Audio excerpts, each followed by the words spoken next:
The ultimate compliment is to be considered an asset by those who know you. But what exactly does that mean? And how do we get there? I believe that there is a less discussed approach to becoming a person of value, a person who is successful, respected by others, and fulfilled.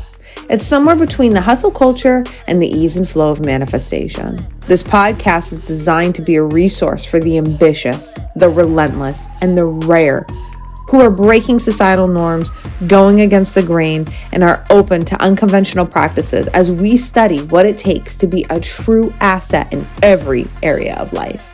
My hope is that you'll find this podcast unique and like it enough to share it with a friend and maybe even one day join us at one of our in-person events. Enjoy.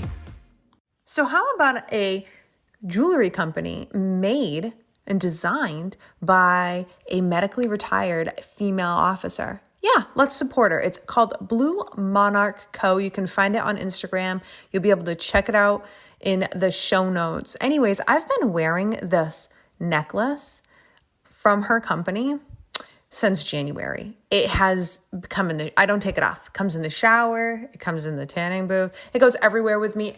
And it looks amazing still. Go check it out because right now she's offering you, as one of my listeners, 40% off. The code is going to be right down in the show notes along with the link to her website. And you can go check out the pictures of me wearing my angel necklace on Instagram if you have any questions. Hope you check them out. What's up, everybody? I'm excited to have you here for another excellent podcast episode today. I'm bringing to you a guest, and she's actually in person with me, which is exciting because typically I don't ever get to do in-person interviews, but that is what we're doing. And this one is actually a little bit different than what you might expect on this podcast. But, you know, as we have transformed and rebranded into She's an Asset, I really want to bring people on who have become assets in their own lives, who've really taken the adversity that they face and literally made it their bitch. And that's what this girl's done. Her name is Vanessa. I'm going to let her introduce herself to you. She's actually my hairdresser. No, you cannot have her. And Vanessa, I'm really excited to have you here. Thanks. I'm really excited to be here. Tell everybody about you. So my name is Vanessa. I started my business, Vanessa Whitney Artistry, back in right after the pandemic hit. I kind of took a leap of faith from going from a commission-based salon, and I just decided, like, this is not for me. I need to go and do my own thing. So found a salon, booth rented for a little bit, and now I have my own suite in Scarborough, Maine, and it is great, and it is going awesome. Business is thriving. V, what do you I know, but what do you specialize in for hair? So I specialize in extensions, blondes, makeup for hair and weddings. Makeup and hair for weddings.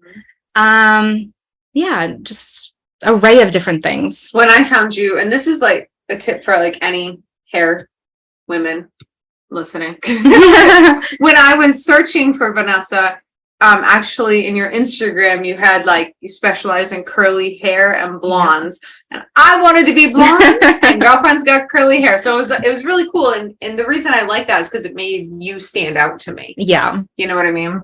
So tell me about let's take everybody back and then we'll come back forward. Yep. Okay. So tell us about Vanessa pre any of us. What made you want to become a hairdresser?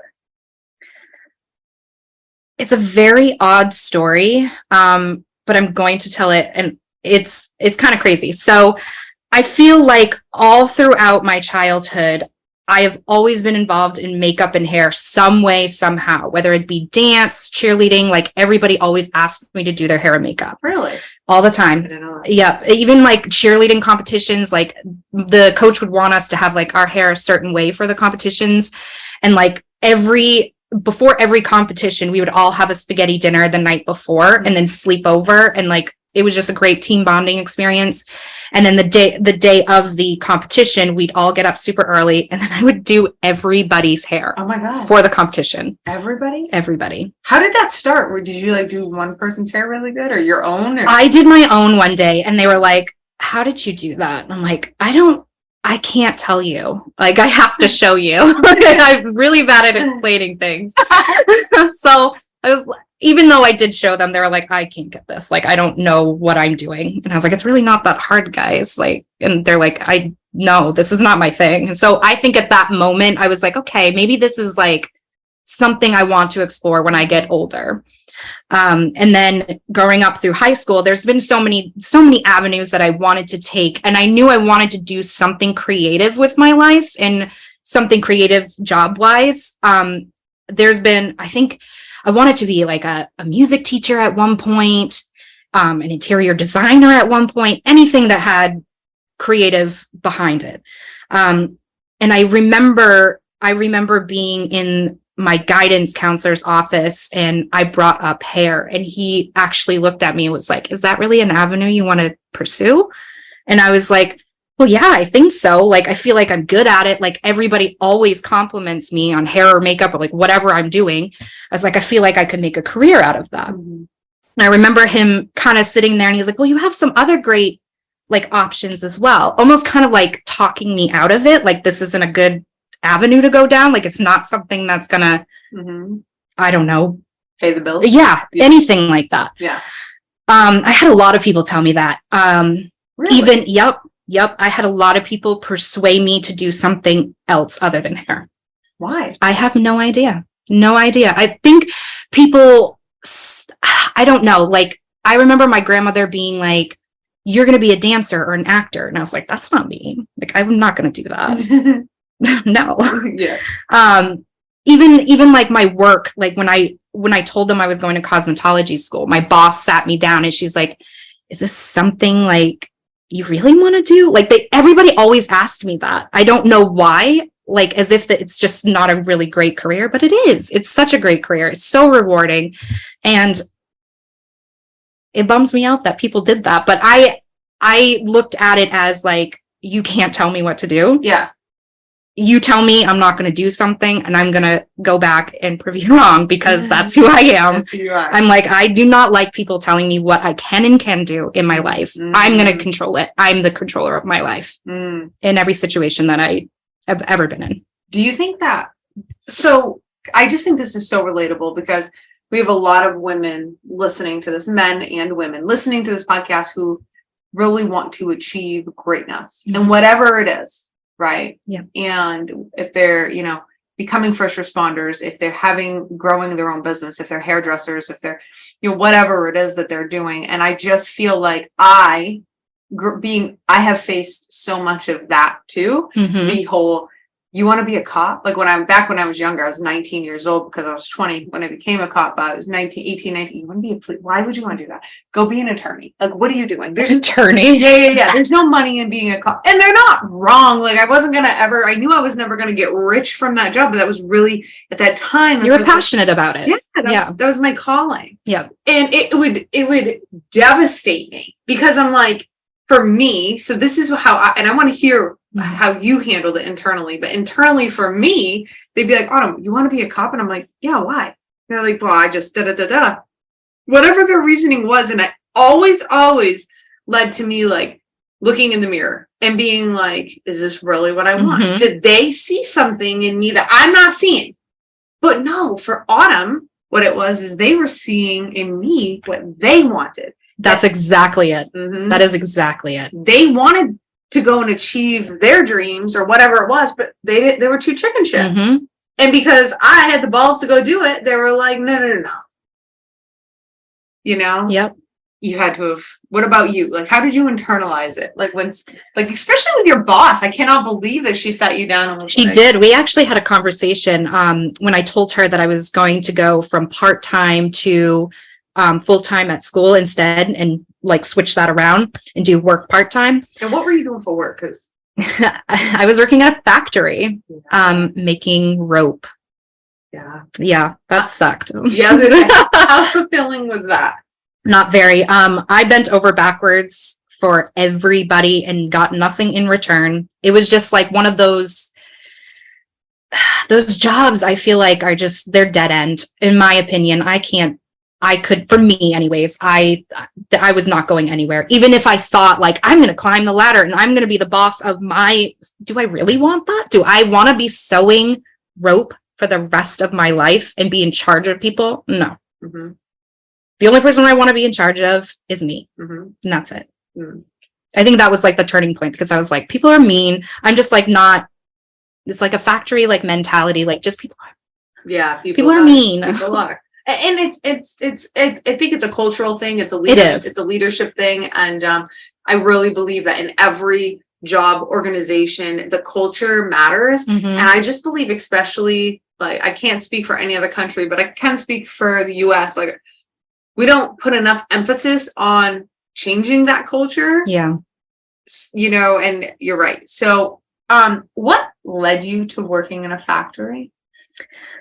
I actually quit cosmetology school. Did you? The first time. Yep. Wow. I was a beauty school dropout. I'm not joking. I had just met my husband, and for whatever reason, my grandfather had passed away right when I met my husband, and I was going through school, and it was like probably 4 months into my schooling where he had passed, and I was going to take some time off, and they were like, nope, you can't take time off. And I was like, well, he's like my dad. Like, I can take time off. Like, I need bereavement. And he's there like, nope. If you do that, you're going to have to pay us X amount of dollars and you can't come back to the school. And I was like, I ain't coming back to the school then.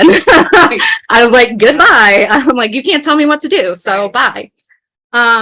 So I left, and I totally kicked myself in the butt, but I totally feel like things happen for a reason, and they're happening for you. Yeah. So, and I'm going to elaborate on that, because when I did leave that school, that whole time that I wasn't in school and I was working at the factory, things would happen to me. Like, for instance, I went into a psychic medium, and this woman had no idea who I was.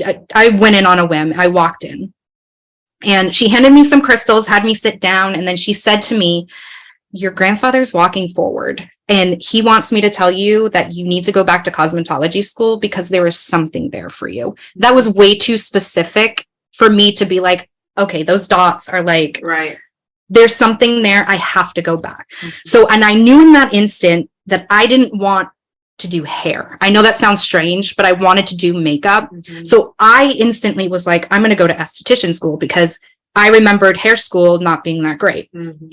So when I tried to get back into that same school, they were like, no, bye. You can't come back to the school. So I was like, well, there goes my career. Like, that's not. And so I didn't realize that there were other schools out there, but then I started researching it, and then I was like, oh my God, Empire Beauty School. Let me go look. So I went in, and they helped me out so much. There were so many times that I wanted to quit. I worked full time. I went to school full time for the longest time, and it took me 2 years to graduate when it should be a 1-year course.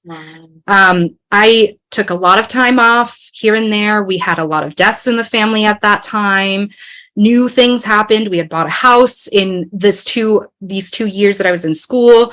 I got married. It was like a lot at once. And there were so many times that I wanted to quit. And every one of those teachers was like, you're not. They're like, I see something in you that I haven't seen in any other student here, and you need to stay. So I took that with a grain of salt, and I was like, okay, obviously they're saying this for a reason. So I stayed. Thankfully I did. They actually just reached back out to me and asked me if I would go and do their educational program as well for a free scholarship. Oh my God. Which I'm not going to take, but it's something that I am passionate about, like teaching. But I thought that was really great. That's because amazing. I was like, that's crazy. I mean, I went in and talked to them, and they were like, just so you know, like, you're one of our success stories. Like, we always talk about you in this school. Like, you're one of these people that were like, so by the way, this is Vanessa. This is what she has achieved. And I'm like, do you guys really do that? They're like, every time we get new students, you are the story that we tell. And I'm like, I don't know what I did to deserve this, but was like, you guys are so great. Oh, They're so nice. Amazing. Mm-hmm. But I just really think, so like you touch on so many things in this. Sorry. No, I love it. And I just think anybody listening is like, this is so inspiring because you literally proved how, Gabby Bernstein says that, roadblocks are just detours in the right direction. Mm-hmm. But so many times we freak the fuck out. Yep. And we're, oh my God, my life is over. Mm-hmm. This is it. Like I was supposed to go to cosmetology school. I made this big mistake and now this is it. I'm done. My life is over. Yep. And if you would have stayed on that one track mind, you wouldn't be here today. Right. You wouldn't be having the impact that you're having. And it's just insane. Mm-hmm. But so anybody listening, you guys, like pay attention. Where were you like pigeonholing yourself, looking at what quote unquote didn't go right? I mean, I can relate to that, with my injury, like still today, like today, my back is killing me more than it usually does. I've been working out like really hard. So like my back is just done. And, but I could stay there and focus on all that shit, but I'm not. Right. You know what I mean? I mean, it's bad enough where I really want to be laying down, but I'm not going to focus there. Right. And I'm not going to allow that to be like, oh, this is it. I'm done. You know what I'm saying? Just like you. Mm-hmm. And I just think that's so important. Thank you so much for listening to this episode. I hope you're enjoying it and getting some good stuff, mind-shifting things from this. I just wanted to remind you super quick that if we are not hanging out on social media, we should be. You should come hang out with me. I am the Autumn Clifford on Instagram. I'm Autumn Clifford on TikTok. And I have a Facebook group called She's an Asset. Love to have you there. Love to hang out with you and get to know you. Thank you so much for supporting my show. Let's continue. So we touched on, you worked in a factory. Yep. Now, can we go back a little earlier? Yes. Tell me about, tell us, do you come from a family of ultra successful people? Not at all. So, I'll go way back. My mother and my stepfather are drug addicts. They were very highly abusive, as growing up. So going through that and having DHS come all the time and not ever anything being done, it is definitely disheartening. And I think that I honestly don't know how my sisters and my brother as well. I mean, he has come out fairly normal compared to what any other family would have come out going through these things. We've come out fairly normal. We have jobs, we have husbands, wives, and we have our lives together. Like we couldn't, I guess there would have been, I don't even know, if we didn't have certain people in our lives to make that little ounce of time better for us. Like, I feel like we would be in a completely different place. Like if I didn't have my grandparents, I think that's where I would have gone wrong, because they had those moral values and, those wholesome values that really good families have. And I think implementing their values into our lives, even though our lives were not that great, had an effect on us. And this is why we are the way we are now. Do you think that, so tell me about what was the impact that they had on you?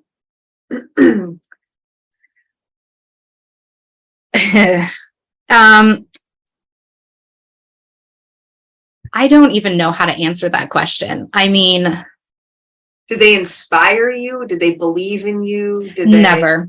Really never. No. I know that sounds awful. But like anything that I'd ever done in my life when I was living with them was always a joke. Everything. Really? Like, it does not matter what it was. It's like, so singing wise, okay.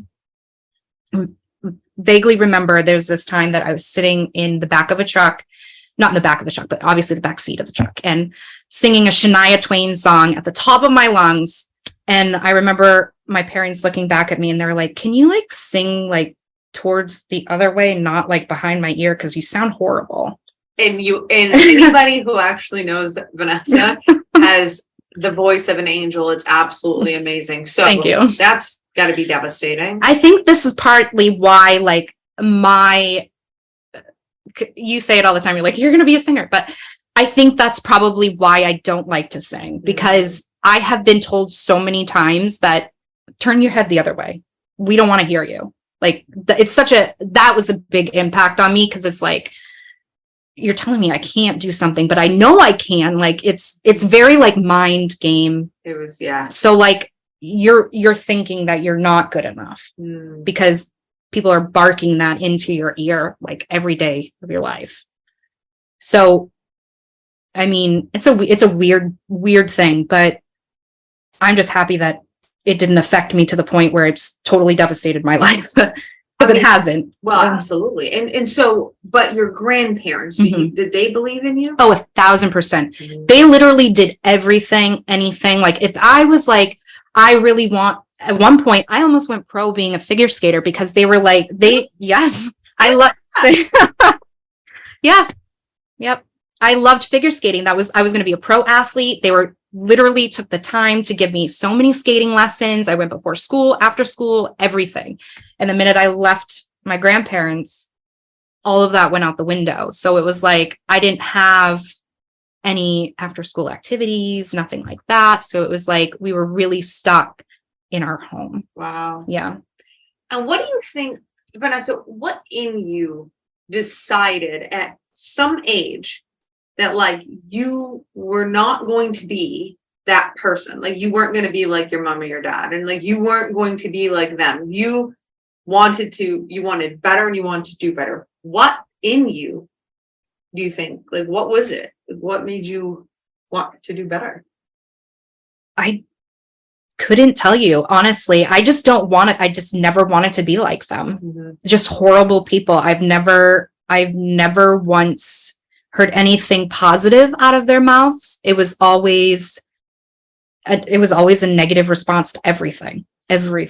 Really? Or like body shaming. That was another thing. So like my stepdad would be like, he would tell my sister, be like, oh, do you see your sister in that bikini? She probably shouldn't be wearing that. Do you want to be eating that donut right now? Because you'll be looking like your mother and your sister in real soon.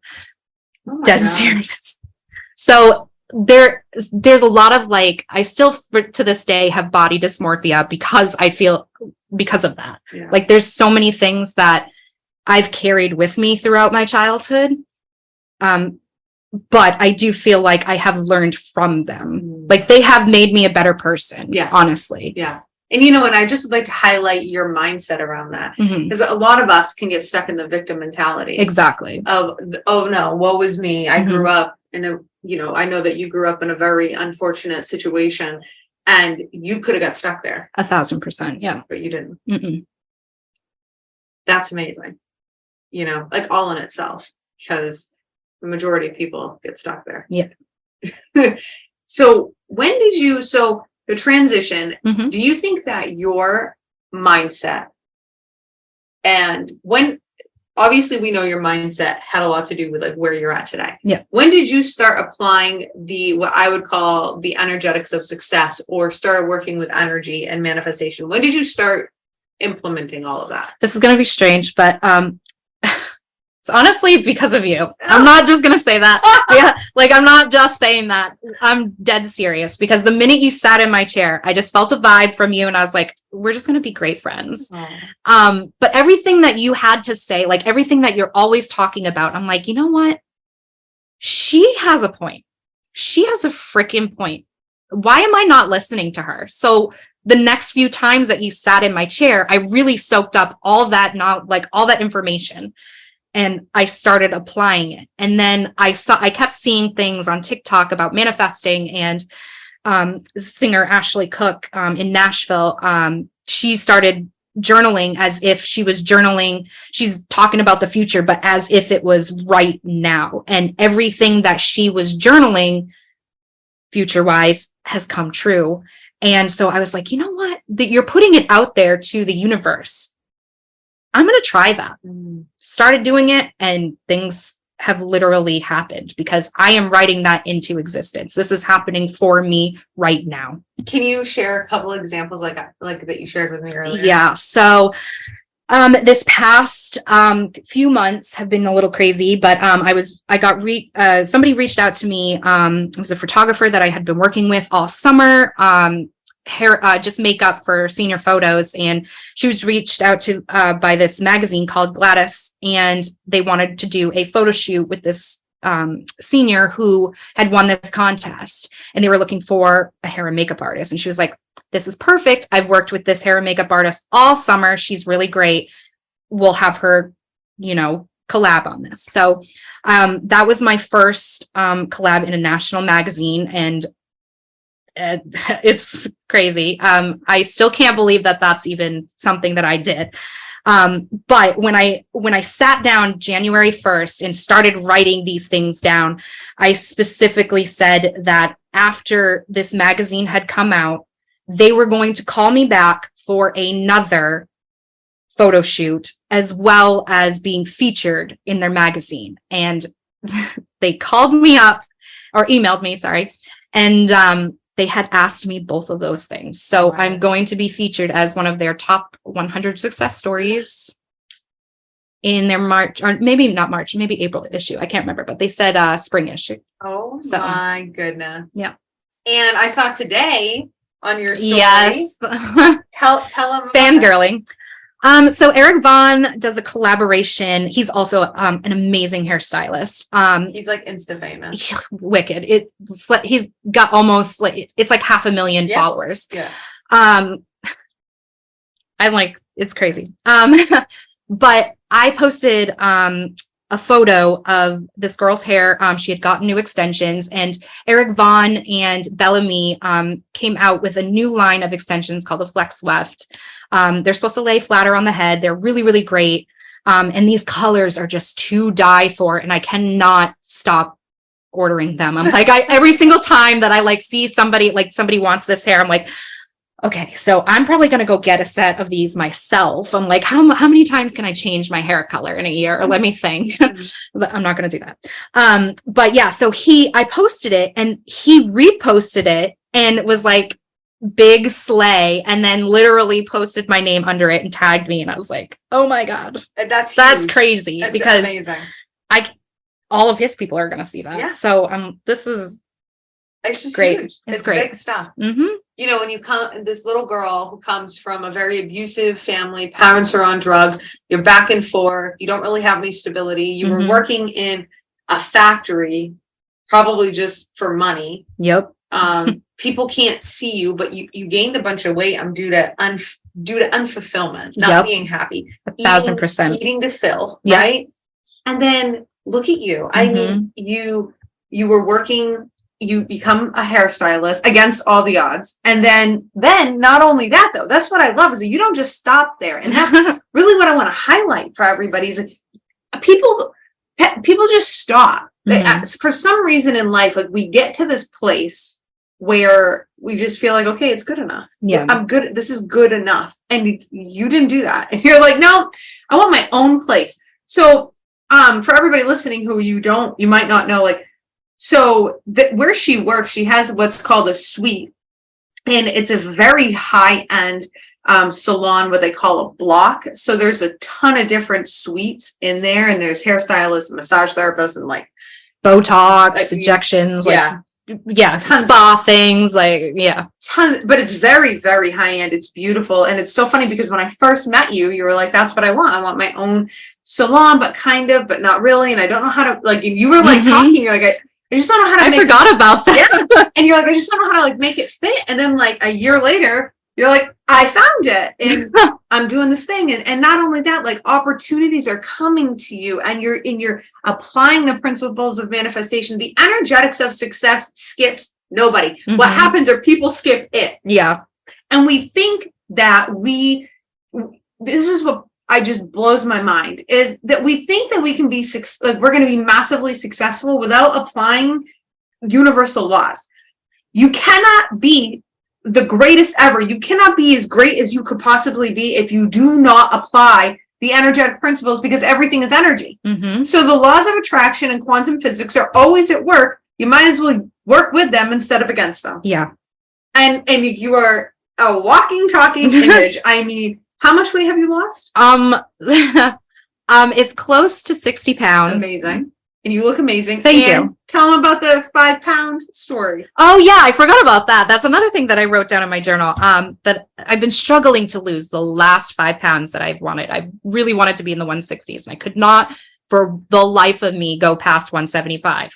And the other day I woke up and I was like, I'm gonna step on the scale. I haven't done it in like a month. Stepped on the scale and it was 169. I was like, yes. That is like, can we just all agree? Us women know. That is like amazing. It's fun. Vanessa, where can people find you on the socials? I'm most active on Instagram. And what's your handle? Vanessa Whitney Artistry. Vanessa Whitney Artistry. We'll have her tagged in the show notes.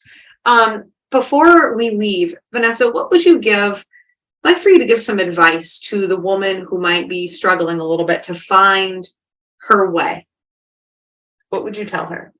I would tell her not to listen to anybody else's opinions but her own. I've learned that the hard way. And I wish I would have just stuck with my gut instinct and just go for it and just do it, because ultimately it's your life you're living, not anybody else's life. Why are you making somebody else happy? Focus on yourself. Love it. Beautiful. Thanks. Thank you so much for coming. Thank you for having me. You're welcome. All right, everybody. We will see you next time. Check out Vanessa. Her handle's in the show notes. And if you guys have any questions for her, you just DM her, or you can DM me and I'll get them to her. Thank you so much for listening to this episode of the She's an Asset podcast. If you wouldn't mind, could you please share this out? The only way we grow and I can get this out to as many people as possible is with your help. So we're kind of in this together. And the good thing is I know you have my back. So I want to say thank you and ask for you to share the show. And if we're not hanging out in the socials, I hope that you'll come and hang out with me. I'm Autumn Clifford pretty much everywhere. Thank you so much. See you next time.